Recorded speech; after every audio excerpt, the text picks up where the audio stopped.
Hey guys, so in this video we're going to be talking about how you estimate roots. In the last video we talked about how to find the square root and the cube root of certain numbers, but every number we were looking at was always like a perfect square, perfect cube, and so those are easy to find. So today we're going to be talking about those numbers that you don't have like a perfect square or perfect cube. So if we kind of go back where we were last time, we know that 1, 4, 9, 16, and 25 were considered perfect squares. And why was that? Well, it's because you can take an integer and square it and get 1. So I know that 1 squared is 1. I know that 2 squared is 4. 3 squared is 9. 4 squared is 16. And 5 squared is 25. Okay, so these are perfect squares. And so these are easy to find the square root of. But most numbers are not perfect squares. So like all the numbers in between these numbers are not perfect squares. 2 and 3 are not perfect squares. 5, 6, 7, 8. So most numbers don't have a perfect square. So when that happens, then it's more difficult to find the square root. And so you'll have to estimate the roots of these numbers. Now you can use a calculator to find the square root of a number more exactly. But when you're asked to estimate, you're going to use the perfect squares we talked about last time. All right, so estimate to find the square root of 8 to the nearest integer. First determine what two perfect squares are nearest to 8. Okay, so we're going to look for the two perfect squares closest to 8. So here's 8. So we look on either side of 8, we're looking for perfect squares. So on the right of 8 is 9. 9 is a perfect square, 3 squared, right? So 9 is a perfect square. So I'm going to write that over here. And then if I look to the left of 8, I know that 7 is not, 6 is not, 5 is not, but 4 is. 4 is also a perfect square. So the 8 is between 4 and 9. But what I'm looking for really is the square root of 8. So if I do the square root of 4 and the square root of 9, I know that the square root of 8 has to be in between those two. Well, those I can find. Square root of 4 is 2, square root of 9 is 3, so I know the square root of 8 is somewhere between 2 and 3. So if I look at that on a number line, square root of 4 is 2, the square root of 9 is 3, then I know the square root of 8 is somewhere in between these two numbers. All right, so I'm trying to get the best estimate.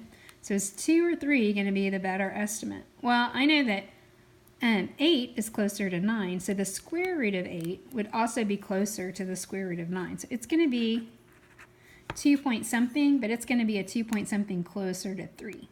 All right, so the best estimate for the square root of 8 is 3. All right, it's going to be closer to the 3 because the square root of 9 is closer to the square root of 8.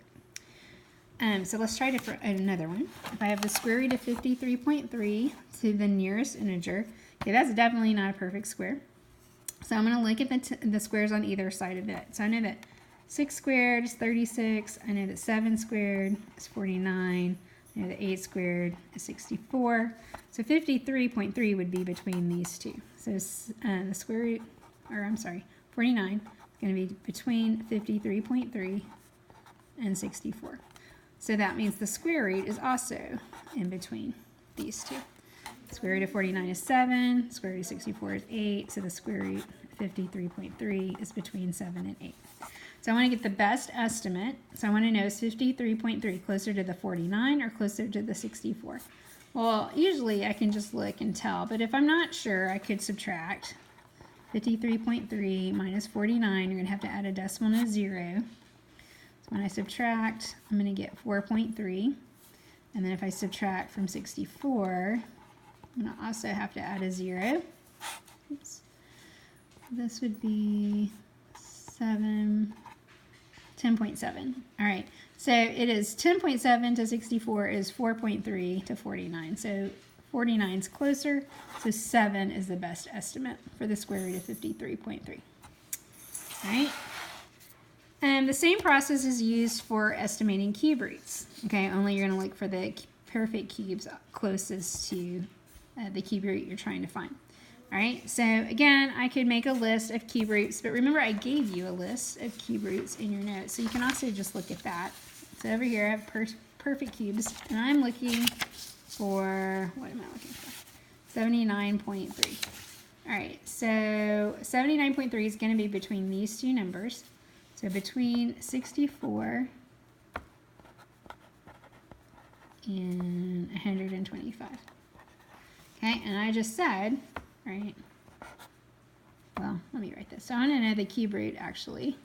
So the cube root of 64, I can see would be 4. The cube root of 125 is just 5. All right, so again, I know that it's between these two numbers, and then I have to figure out which one is closest to. So 79.3, pretty close to 64, because it's about 80, so that'd be about 16 away. This one, if this is 80 and this is 125, that's like 45 away. So I would say 4 is the best estimate.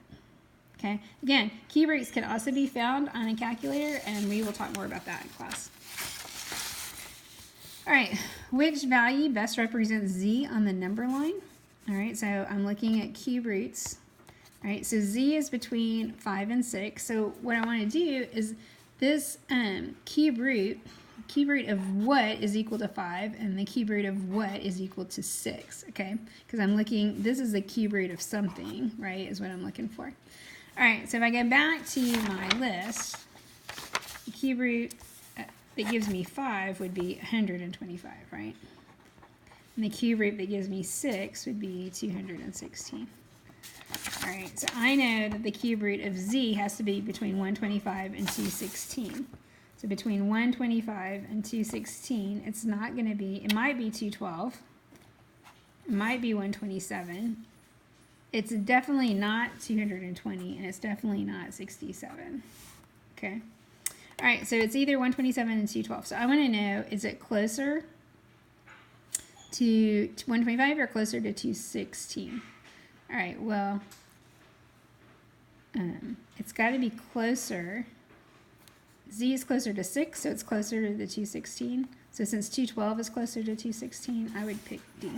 So C is between the square root of, the cube root of 125 and 216, but it's going to be closer to the 5. So D is going to be your answer there.